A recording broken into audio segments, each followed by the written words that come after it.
Alexis Nunes alongside my partner in crime for today, Jarrod Kimber, here outside of Bristol, where Australia have wrapped up yet another win in their defense of the World Cup title. This time, 7-wicket win over Afghanistan. Jarrod, let's just take it all the way back to the beginning now, starting with Afghanistan's innings. How did you feel about this? I know you weren't really impressed, but I expected them to do a little better. Yeah, they just don't have a lot of batting depth, and they essentially have a lot of guys who can hit. So probably down to number 9, they have guys who can hit. They don't have many players who can actually bat, though. So when you put them up against a good bowling attack, and I don't think Australia bowled incredibly, but I think Australia bowled okay. I think they just crumbled a little bit. Plus, Australia bowled something like 20% of their delivery short and at the faces of Afghanistanis. And if you're bowling at 90 miles an hour, it's not something that they're used to facing that much of, especially coming from associate cricket, where 90 miles an hour is how you fly in a plane. It's not so much how you get balls delivered to you. So they're not used to that, and we talked about it before the game. That was the one worry I had for them, is that once the ball got around their ears, they'd be a bit scared, and I think that showed a little bit. Well, you went to the press conference and you interestingly enough said that Adam Zampa actually didn't feel that Australia were 100% fabulous right now. But looking at the Australian bowling, again, we saw 1 or 2 or 3 actually picking up more than 1 wicket, and that's something that you expected. But which one impressed you the most, if one? Well, probably Stoinis, only because I think he's obviously the weakest link of the bowling. But I thought he was quite clever. I showed in the Big Bash recently that his bowling's just improved a little bit. He's got very impressive chest.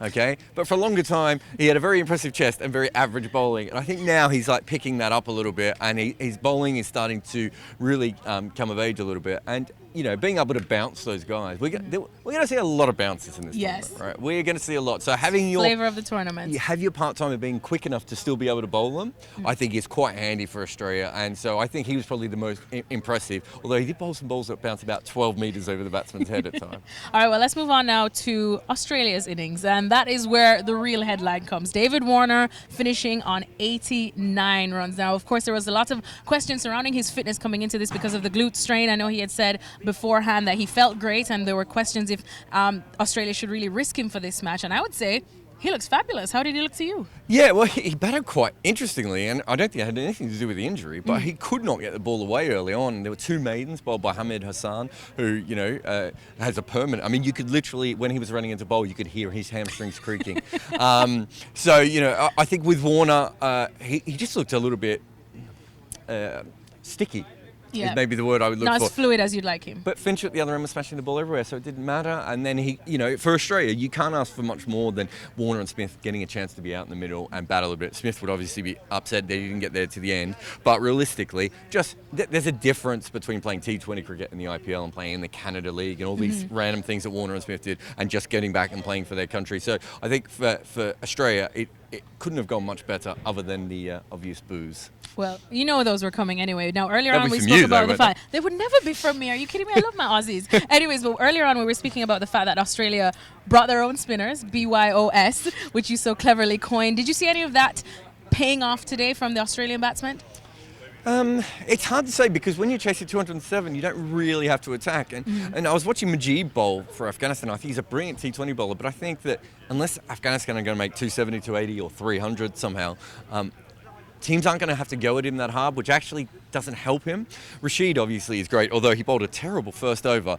I think that realistically, we probably didn't see Australia tested as much against spinners they might have liked to have been.